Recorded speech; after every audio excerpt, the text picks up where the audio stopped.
Hello everybody, I am Tom and you are watching my in-depth review of BioWare's latest installment, the looter shooter Anthem. This is going to be a long video, so for those who aren't interested in my full thoughts on should you buy it, no, absolutely not. I should say you'd only pick up Anthem if you've already subscribed as an Origin Access member and hence you get it for free. Now, that's out of the way, let's get to the review proper.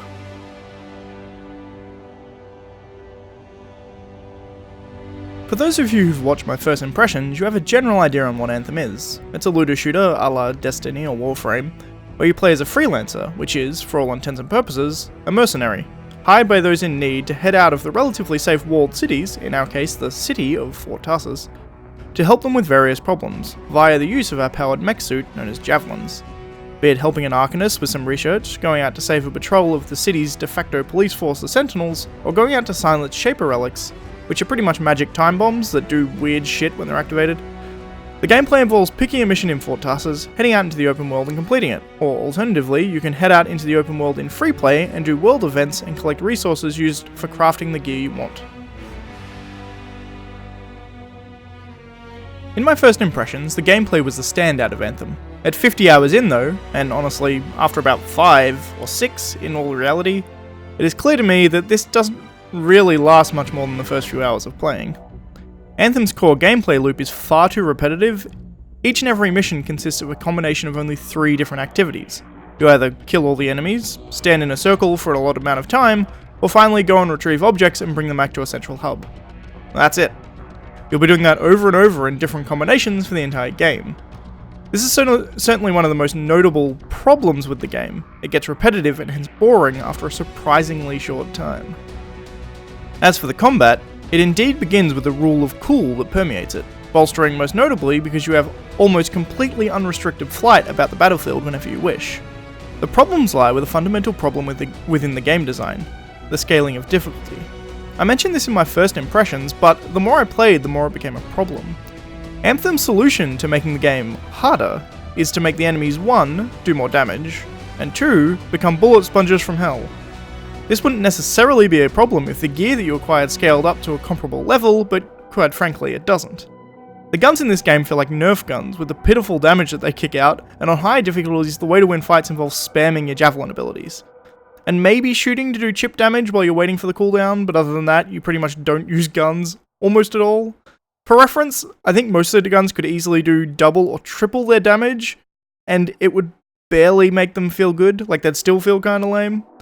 This game for the most part relies on horde-like enemy encounters where they send heaps and heaps of enemies at you, and as such, the player, at least by the point where you are approaching or are at endgame, should be able to mow through most of the basic enemies with ease, and then have that supplemented by having bigger hordes, you just have more enemies.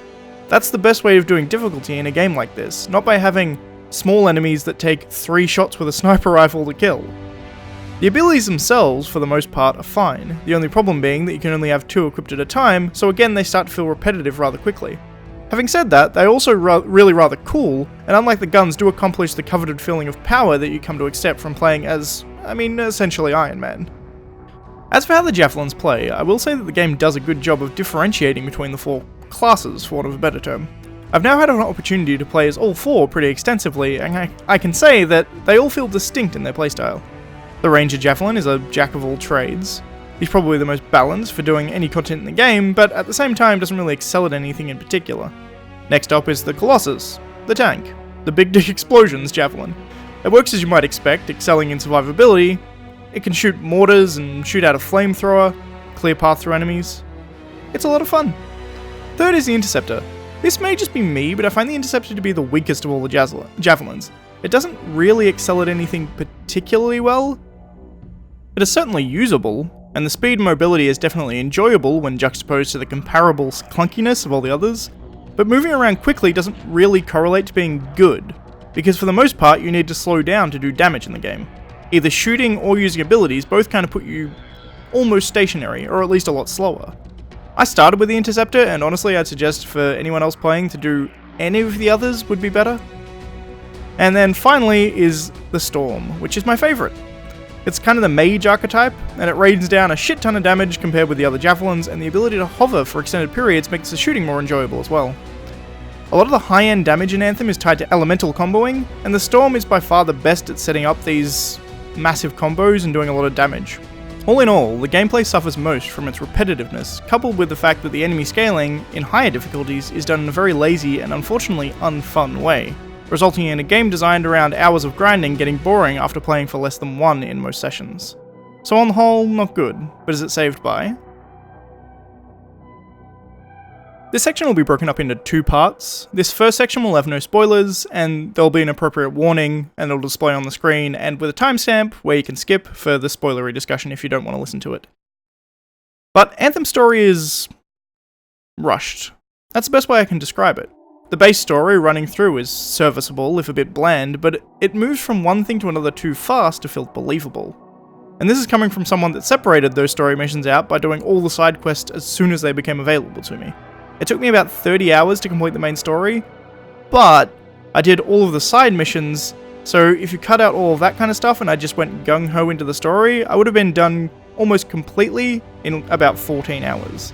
For those looking for like an in-depth storytelling BioWare experience, you're not really going to find it here. On a more positive note, the background lore for the game is really good. The world building through the Codex has a believable history to it that would make for an amazing universe for a game. The problem is that the game doesn't do much, if anything, to utilise the in-depth and cool lore that's there. It's just left to sit there in the Codex, gathering dust. I'm now going to do a spoiler warning. I'll be now going into like the spoilery territory, so if you don't want to listen to any of that, you can skip forward. I'll have a timestamp on the screen here, and you can continue after that, spoiler-free. So looking more closely at the story, we have an ancient order of evildoers led by a big bad evil man, trying to take control of the magical MacGuffin in order to change the world. Real heavy on the spoilers at this part. But to get more serious, that's the basic plot. The Monitor, the big bad, is sadly a very hollow character, made all the more annoying as he is by far the most interesting looking character in the game, in his modified Storm Javelin. You as a player never learn his motivations for wanting to gain the power of the Anthem of Creation, other than the fact that it would make him essentially a god. Power for power's sake, which is a really flat character arc for an enemy that's supposed to be the main antagonist through the entirety of the game. And then when he gains the power at the finale of the story, he just turns into a big rock man with visible weak points. Not really what I was expecting from this all-powerful Anthem of Creation, but what you gonna do? Going now from the uninteresting bad guys to the underdeveloped allies. The first thing I want to talk about here is Owen. His character arc was far too obvious to have what I assumed was the desired effect of, oh, shock horror, when he eventually betrays you. At the beginning of the story, I thought he was going to die and be a driving factor for us as character to push us on and avenge him. But after meeting your old friends Halleck and Faye, it became clear really quickly, from his not at all hidden pouting, that he was instead going to betray us, and the player motivation would not be to avenge him, but instead get revenge. And then when finally we meet him again, he flip-flops once again because the Monitor disowned him, and we're just forced to let him leave. That's it. The story just kinda ends. It's really anticlimactic, and it left me wanting more of like a proper resolution to the arc. Like me stabbing him in the face, for example. But it doesn't let you do that. In fact, it gives you no input at all. They're just telling you what happens, they're not letting you decide what happens, which is never particularly good in a video game. As for Halleck and Faye, as I stated earlier, they simply feel rushed. Halleck in particular feels pronounced as he goes from hating you to being your mentor in about 3 missions. It feels very inorganic and hence comes off as a plot device rather than a rounded story arc. Faye feels like a consistent character throughout, but she's essentially just relegated to the job of keeping you and Halleck from killing each other the whole time. She doesn't really develop much more than that. Okay, hi to those who skipped ahead, so now my final thoughts on the story. It feels both too long and rushed.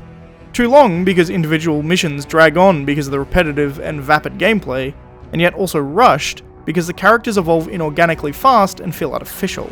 There are many parts of the story that are far too predictable, and the main villain's lack of depth makes it very hard to be a compelling antagonist. I will add about the side quests that they were hit and miss for me. Some were decent, but most were just an excuse to pad the runtime, it felt like. Involving go here, kill that, collect this, etc. All in all, nothing to write home about, but neither were they horrible. And lastly, I wanted to talk about what I've dubbed the mini-quests. These are simple conversation chains that you have back at the fort with various NPCs. They're nothing outstanding, but were probably the best story aspect of the game. They give you as a player dialogue choices, albeit rather basic ones, that drive the arc of the NPC's adventure. You never see these adventures, it's always exposited to you by the character next time you see them, but the writing in some of them was downright beautiful. For instance, mild spoiler warning here as well, I'll put a marker on the screen if you don't want them. Some are as basic as helping someone start up a business, or the bartender having troubles with a girl, but it sounds suspiciously like she's a criminal and he wants some advice, ranging all the way up to helping a mentally ill woman back to lucidity, who had her son die and she delusionally believes that you were him, and you can help her through that and come back to like a state of sanity, for want of a better word. All in all, these mini quests are a nice reprieve when coming back to the fort. It's nice to have like a happy, sad, or heartwarming story revealed to you piecemeal throughout the gameplay. It was a nice touch to flesh out the characters around the fort and make it feel like more of a real place. A benefit of me doing this review as late as I am is that Anthem has gone through a multitude of patches, and as such I can happily say that a lot of the game-breaking bugs that I experienced at launch are now, for the most part, entirely eradicated. And the game is optimized now better than it was at launch as well. It's far more smooth and it's much more pleasant of an experience. The only remaining bug that is noticeably irritating is that for some reason the F to activate button stops working, and hence you can't complete objectives, unless you have a team working with you that can complete the required task. There's also been an effort from BioWare to streamline a lot of the experience, so they've added some quality of life changes that are highly appreciated, most notable of which is the ability to launch a mission from anywhere in Fort Tarsus, which greatly mitigates the infuriatingly slow movement speed in the fort. In my first impressions I complained a bit about the flying controls as well. I'm unaware if they've changed them at all or I've simply gotten used to them, but at this stage, playing about 50 hours, I no longer find them particularly egregious. They're still not amazing, but they're certainly acceptable.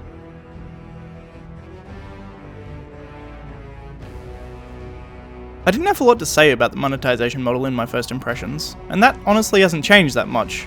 It could just be me as a player, but I never really felt an inkling that I was being pushed to buy microtransactions, and never felt a need in my 50-some hours playing that I really wanted to.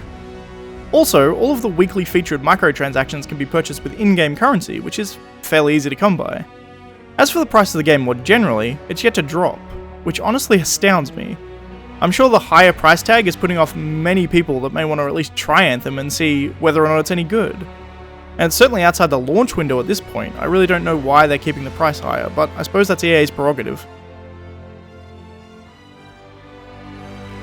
Now I can get into a positive for Anthem, and that's its presentation. The game is beautiful, and kudos to the art team within BioWare, particularly the environmental artist, as the distinct areas around the open world look really, really good. The character models not so much. There's something that comes across to me at least a little bit as like Uncanny Valley-ish.